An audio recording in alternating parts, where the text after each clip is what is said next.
बाघ, जंगल का एकांत प्रिय राजा। टाइगर, जिसे हिंदी में बाघ और वैज्ञानिक भाषा में पैंथेरा टाइग्रिस कहा जाता है, दुनिया की सबसे बड़ी बिल्ली प्रजातियों में से एक है। ये केवल एशिया में पाया जाता है। जन्म और शुरुआती जीवन। बाघ का जन्म आमतौर पर मादा बाघिन की एकांत और घनी झाड़ियों में होता है। इनका गर्भकाल लगभग 3.5 महीने का होता है और एक बार में 2 से 4 शावक जन्म लेते हैं। जन्म के समय शावक अंधे होते हैं और वे सिर्फ अपनी मां की गंध से जुड़ते हैं। इनका वजन लगभग 1 से 1.5 किलो होता है। पहले 2 महीने तक वे सिर्फ मां का दूध पीते हैं। तीसरे महीने में मां उन्हें शिकार के दृश्य दिखाना शुरू करती है और 5 से 6 महीने की उम्र में वे छोटे शिकारों की प्रैक्टिस शुरू कर देते हैं। 1.5 साल की उम्र तक वे पूरी तरह से शिकार में सक्षम हो जाते हैं और 2 से 2.5 साल में अपनी मां से अलग होकर अकेला जीवन शुरू करते हैं, क्योंकि टाइगर स्वभाव से एकांत प्रिय होते हैं। शावकों के सामने चुनौतियां। शावकों की मृत्यु दर बहुत ज्यादा होती है। लगभग 50% शावक पहले 2 वर्षों में ही मारे जाते हैं, या तो अन्य शिकारी जानवरों द्वारा या इलाके के दूसरे नर बाघों द्वारा, जो शावकों को मारकर मादा को पुनः संतानोत्पत्ति के लिए तैयार करना चाहते हैं। शारीरिक विकास और अनुकूलन। जन्म से ही टाइगर का शरीर तेजी से विकसित होता है। मांसपेशियां मजबूत, दांत नुकीले और दृष्टि अत्यंत तीव्र होती है। उनके शरीर पर धारियां अद्वितीय होती हैं। 2 टाइगर कभी भी एक जैसे नहीं दिखते, जैसे इंसानों के फिंगरप्रिंट अलग होते हैं। एक टाइगर का शरीर बचपन से ही जंगल के माहौल में ढलने लगता है। वे गर्म, आर्द्र, घने और कभी कभी बर्फीले क्षेत्रों तक के वातावरण में जीवित रह सकते हैं, जो उनकी अनुकूलन शक्ति का प्रमाण है। जंगल का प्रतीक। बाघ का जन्म सिर्फ एक जानवर के रूप में नहीं होता, वो जंगल की शक्ति, चुप्पी और संतुलन का प्रतीक होता है, और उसका बचपन इसी कड़ी ट्रेनिंग से गुजरता है ताकि वो एक दिन उस क्षेत्र का राजा बन सके जिसे वो टेरिटरी कहता है। बाघ एक अकेला शिकारी और जंगल का संरक्षक। बाघ एक अकेला शिकारी होता है जो रात के समय अधिक सक्रिय रहता है, जिसे वैज्ञानिक भाषा में नोचर्नल प्रेडेटर कहा जाता है। शिकार की रणनीति। इसका मुख्य शिकार हिरण, जंगली सुअर, गौर, भारतीय जंगली भैंसा, नीलगाय और कभी कभी बंदर या छोटे जीव होते हैं। बाघ शिकार करने के लिए अपनी धारदार दृष्टि, गंध की तीव्र शक्ति और सधे हुए पंजों का इस्तेमाल करता है। वो धीमी चाल से शिकार के करीब आता है और 20 से 25 मीटर की दूरी से एक ही छलांग में हमला करता है। हालांकि शिकार में सफलता की दर कम होती है। 100 में से सिर्फ 10 से 15 प्रयास ही सफल होते हैं, बाकी बार शिकार बच निकलता है। बाघ की दांतों की रचना उसे गले या गर्दन को पकड़ने में सक्षम बनाती है ताकि वो शिकार को दम घोंटकर मार सके।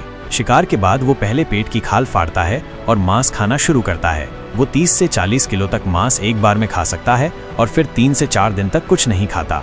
इलाका और प्रादेशिक व्यवहार। बाघ की टेरिटरी यानी उसका इलाका लगभग 20 से 100 वर्ग किलोमीटर तक फैल सकता है। यह इलाका वो अपने मूत्र, पंजों की खरोंच और गंध ग्रंथियों द्वारा मार्क करता है। मादा बाघिन की टेरिटरी अक्सर नर बाघ की टेरिटरी से ओवरलैप करती है, लेकिन एक ही टेरिटरी में 2 नर कभी नहीं रहते।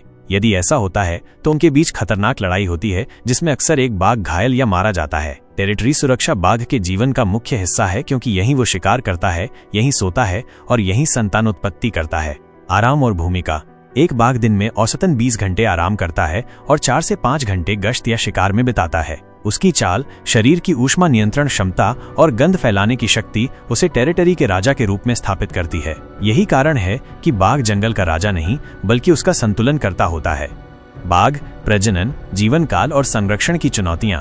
बाघ की प्रजनन क्षमता साल भर सक्रिय रहती है, लेकिन अधिकतर संतानोत्पत्ति का समय नवंबर से अप्रैल के बीच होता है। मादा बाघिन की ओव्यूलेशन अवधि लगभग 3 से 6 दिन की होती है। इसी दौरान वह संभोग के लिए तैयार होती है और नर बाघ से संपर्क करती है। एक मादा एक ही समय में कई नर के संपर्क में आ सकती है, लेकिन आमतौर पर सबसे ताकतवर नर ही साथी बनता है। गर्भावस्था और शावकों का पालन पोषण। गर्भावस्था लगभग 93 से 112 दिन तक चलती है और एक बार में औसतन 2 से 4 शावकों का जन्म होता है, हालांकि 6 तक भी देखे गए हैं। जन्म के बाद नर बाघ शावकों से कोई संबंध नहीं रखता। सारा पालन पोषण, रक्षा और ट्रेनिंग मादा ही करती है। जीवन काल और शारीरिक विशेषताएं। टाइगर का औसत जीवन काल जंगल में 10 से 15 वर्ष होता है, लेकिन कैद में वे 20 से 25 वर्ष तक जीवित रह सकते हैं। एक वयस्क टाइगर का शरीर 2.5 से 3.5 मीटर लंबा होता है और वजन 120 से 300 किलो तक होता है। बंगाल टाइगर और साइबेरियन टाइगर सबसे भारी होते हैं। अस्तित्व पर संकट और संरक्षण के प्रयास। हालांकि जंगल में बाघ का एकमात्र शत्रु इंसान है, शिकार, जंगल की कटाई, मानव वन्यजीव संघर्ष और अवैध तस्करी ने पिछले 100 वर्षों में बाघों की संख्या को 95% तक घटा दिया है। 20वीं सदी की शुरुआत में दुनिया में लगभग 1 लाख टाइगर थे, अब सिर्फ करीब 4000 के आसपास ही बचे हैं। इनमें भारत में लगभग 3000 बाघ हैं, जो वैश्विक आबादी का 75% हैं। टाइगर आज भी मुख्य रूप से भारत, नेपाल, भूटान, बांग्लादेश, रूस, चीन और कुछ दक्षिण एशियाई देशों में पाए जाते हैं। बाघों की प्रजातियां अब सिर्फ 6 हैं: Bengal, Siberian, Indochinese, Malayan, South China जो जंगल में विलुप्त हो चुकी है, और सुमात्रन टाइगर। संरक्षण प्रयासों में भारत का प्रोजेक्ट टाइगर 1973 से सबसे बड़ा कदम था, जिसने देश भर में बाघ अभयारण्य बनाए। आज कान्हा, रणथंभौर, सुंदरबन, बंधवगढ़ और जिम कॉर्बेट जैसे क्षेत्रों में बाघों की संख्या स्थिर हुई है, लेकिन मानव जनसंख्या वृद्धि, सड़कें, रेलमार्ग और अवैध शिकार आज भी उनके अस्तित्व को संकट में डालते हैं। WWF, NTCA और अन्य वैश्विक संस्थाएं निरंतर बाघों की मॉनिटरिंग, ट्रैकिंग और डेटा विश्लेषण के माध्यम से संरक्षण को सुनिश्चित कर रही हैं। बाघ केवल एक प्रजाति नहीं, वो पूरे इकोसिस्टम का संकेतक, इंडिकेटर स्पीसीज है। अगर बाघ है तो जंगल जिंदा है, अगर बाघ गया तो जैव विविधता, पानी, जंगल और खुद मानव जाति भी संकट में पड़ जाएगी। अगर आपको ये जानकारी पसंद आई हो तो इस वीडियो को एक प्यारा सा लाइक जरूर दीजिए। आपकी एक लाइक हमें अगली वीडियो बनाने की हिम्मत देता है।